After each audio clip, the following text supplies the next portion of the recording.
Hello, everyone.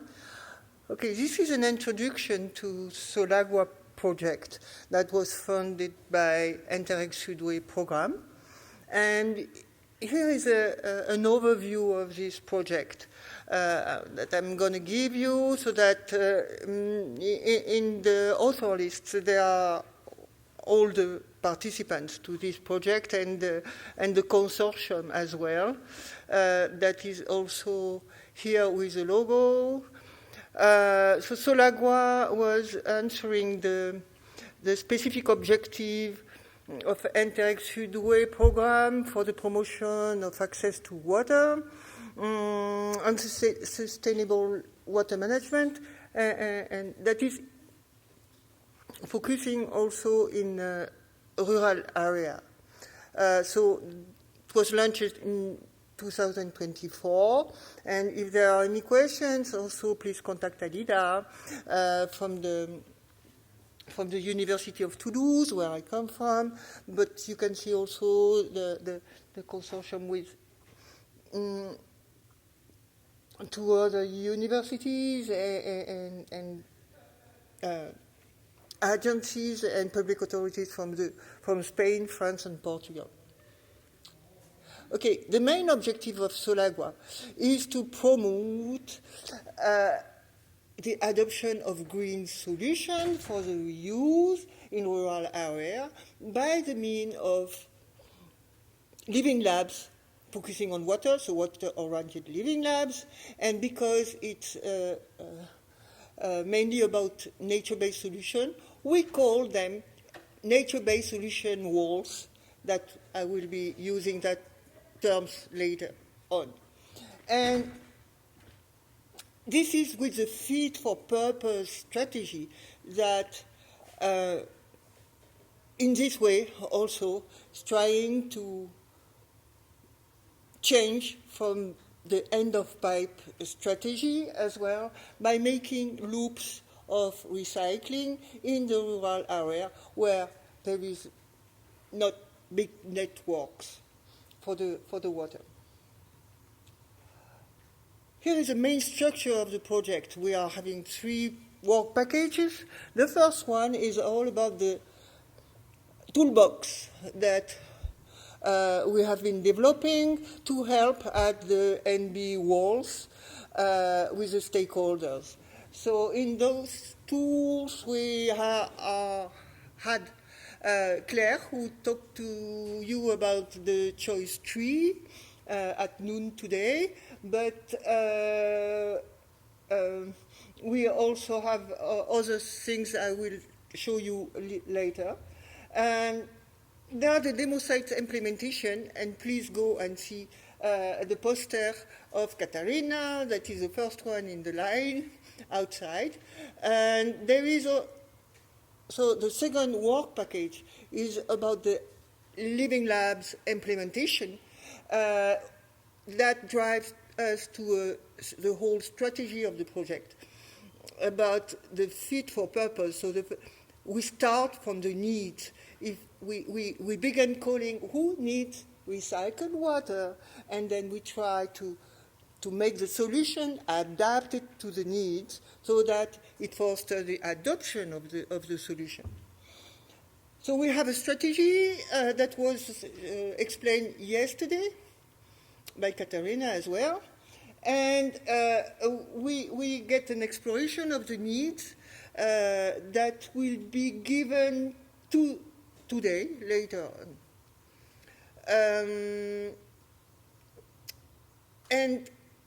So we wrote a strategy and an action plan that is declined, the declination of this strategy with the experiment during the project.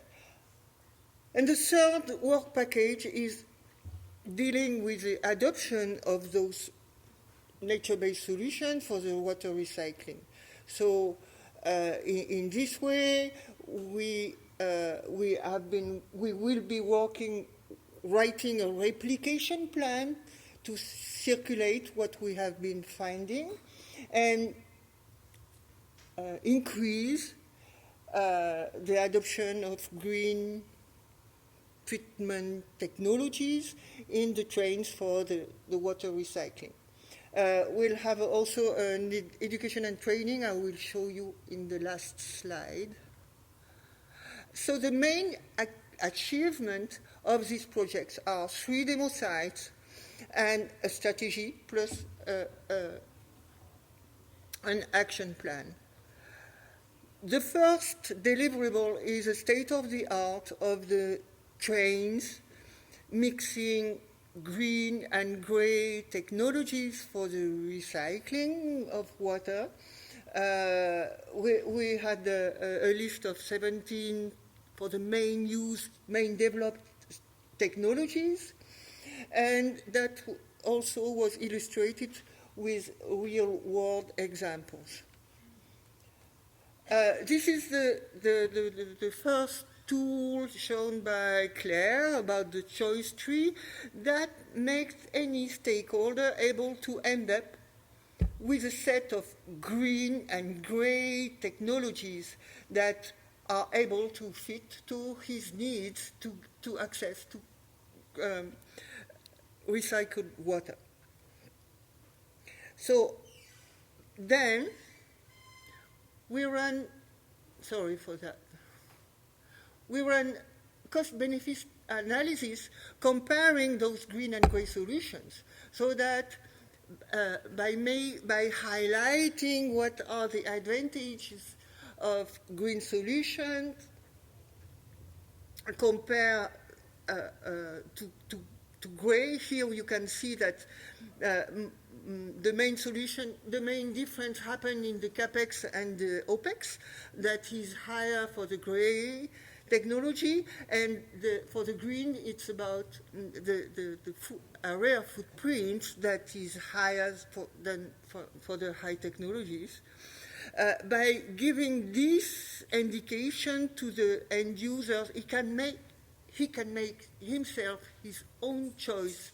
And normally, if you take everything into account, it will drive him to the best choice, taking into account those advantages and costs. We also compare green and gray hybrid trains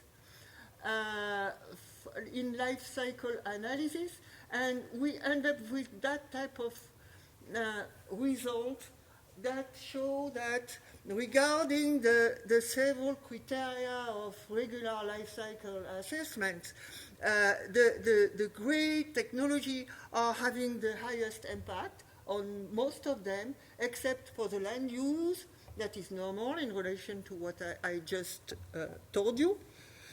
But also there is a big uncertainty about the greenhouse gas emissions that is still under progress in the research part. We still don't know really what is coming out from those technologies, and here those results about this criteria are having high uncertainties. Another tool is about the IoT, Internet of Things implementations on the recycling trains that make us able to develop the reuse with real-time collection data to easier control the process from the office. That is a big advantage. That make us beginning to build a network of demo sites that will be connected, and that makes also able to mitigate electric power consumption with, for example, electric power sensors. And in that way, we'll go ahead for the autonomy from the power grid for example, with solar provisioning. That is particularly suitable for the rural area. Here is the type of results that we can obtain with an open source Grafana software that is showing the electric consumption of the technologies.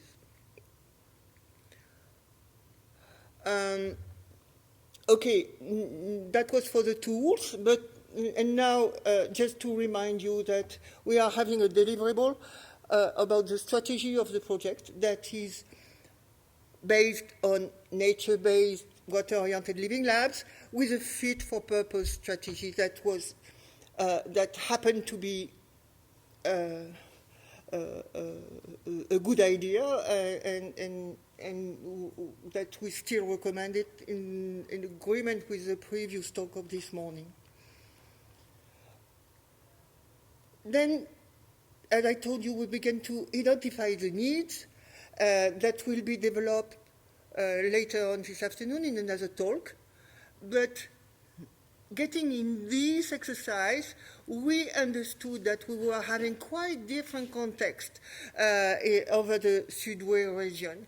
That means that in France, there are farmers asking for water from their farm, but they are living in the farms that are spread all over the territories of the Pyrenees and more. That is quite different framework from Spain and Portugal, where there is no farm or much less farms in the landscape.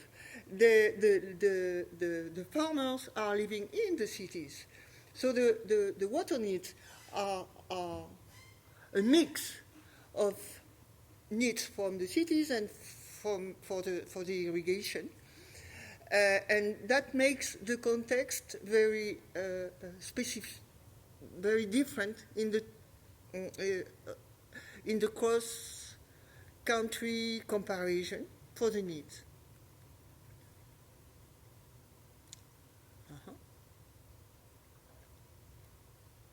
Trying. Okay. After that, we get in through the living labs identification of the demo sites location and technologies that end up with these 3 demo sites that are additional equipment taking in charge of the wastewater treatment plant in the 3 countries, in 3 places, with that range from 900 to 4,000 inhabitants, and with the third treatment that are mainly planted filters in the 3 countries. Here is an example of the demo sites in France. So in gray was the existing equipment with activated sludge, and then we had 3 biofilters, planted biofilters with increased efficiency with biochar that will provide water to feed 3 agriculture parcels. Then we began to write a strategy report on the long-term deployment of NBS that gives us the main funding about funding opportunities. Here we get aligned with what was said previously, but also administrative coordination, interaction among stakeholders, and local community organization. 2 minutes, right? I'm done.